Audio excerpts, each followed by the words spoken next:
Bienvenue sur Africa 24 dans cette nouvelle édition de l'Africa Tonight. Au sommaire de l'actualité, les 8 nouveaux gouverneurs désormais connus en République démocratique du Congo. Leur élection fait suite à la destitution de gouverneurs dont la plupart appartenaient à la majorité présidentielle. Les Camerounais disposeront dans quelques jours d'un tout nouveau permis de conduire. La mesure entre en vigueur dès le mois de septembre. Le nouveau document sera arrimé aux normes internationales.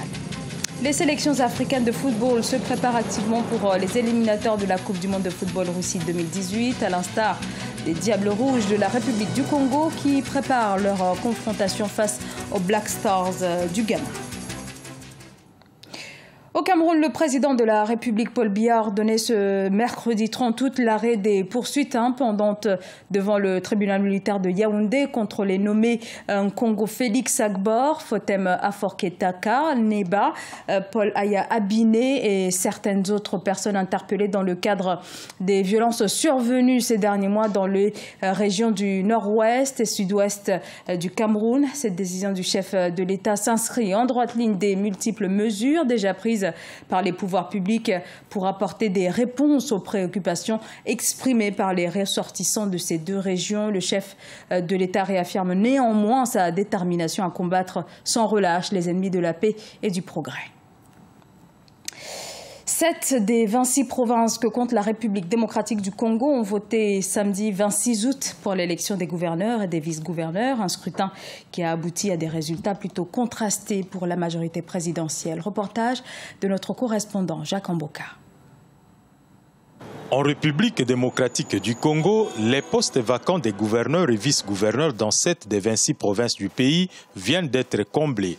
La CENI a organisé les samedis 26 et mardi 29 août 2017 l'élection des gouverneurs et vice-gouverneurs de ces provinces.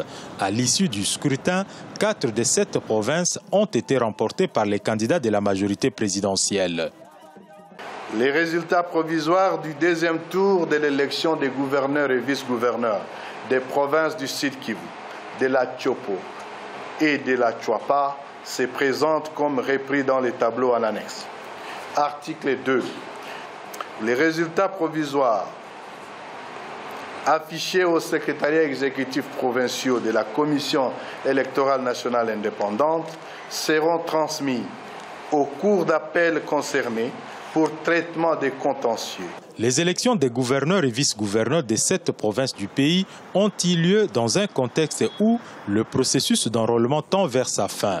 Lancé au mois de mai 2017 à Kinshasa, les centres d'enrôlement dans la capitale ont commencé à fermer progressivement dans un contexte où bon nombre d'opposants réclament la publication du calendrier électoral. Ils ont juré que le 31 juillet, c'est fin des opérations d'enrôlement.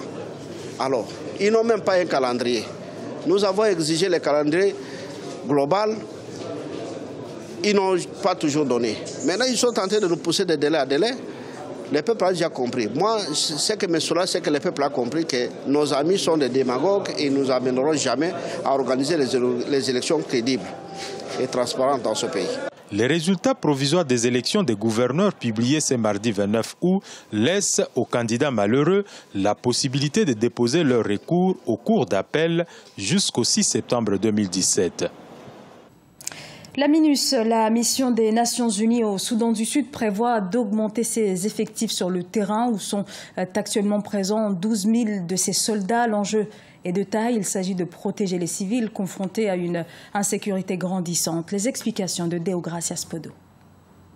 La situation au Soudan du Sud suscite toujours des inquiétudes. Jeudi 24 août 2017, le Conseil de sécurité des Nations Unies a une nouvelle fois lancé un appel au gouvernement à cesser les obstructions au travail de ses hommes sur le terrain.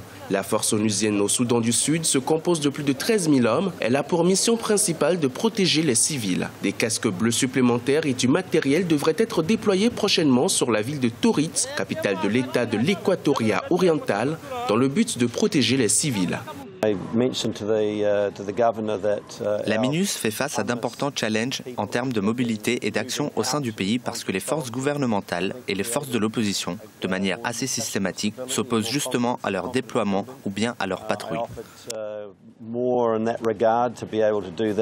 La crise politique perdure au Soudan du Sud, toujours marquée par la tension entre le président Salva Kiir et son ancien vice-président Riek Machar. Sur place, les organisations humanitaires ont toujours du mal à porter assistance aux populations victimes des affrontements. La ville de Torit en est une illustration et les populations civiles demeurent les premières victimes.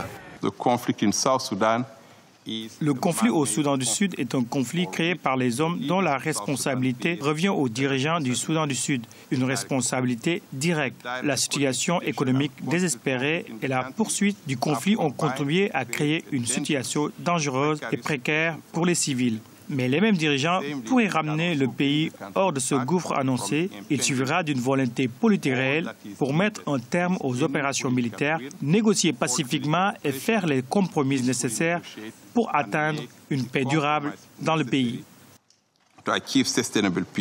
La guerre civile au Soudan du Sud a fait des dizaines de milliers de victimes et plus de 3 millions de déplacés en 3 ans et demi. Le conflit a été amorcé par des combats le 15 décembre 2013 entre des unités rivales de l'armée, minées par des antagonismes entre le président Salva Kiir et Riek Machar, ce dernier, aujourd'hui réfugié en Afrique du Sud.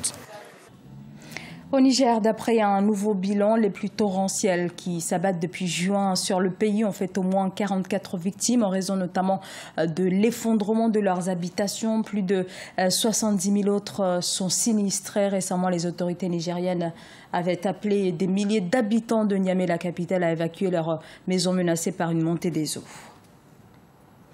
Au Cameroun, un nouveau permis de conduire devrait faire son entrée en septembre. Avec celui-ci, les autorités camerounaises entendent s'aligner sur les normes internationales. Les moyens pour les autorités de lutter contre les faux permis et les accidents de la route qui font chaque année des milliers de victimes. Reportage à notre correspondante Viviane Bauken.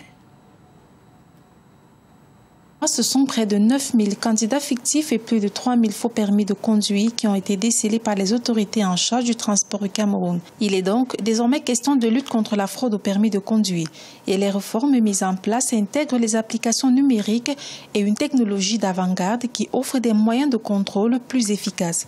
Des innovations qui vont influencer la sécurité routière. Ces innovations vont certainement influencer la sécurité routière, même si ce sont des mesures qui pourront ne pas être totales. Il faut avouer que ce seront des mesures qui vont influencer positivement la sécurité routière dans notre pays. Mais ce ne sera pas la seule mesure à prendre.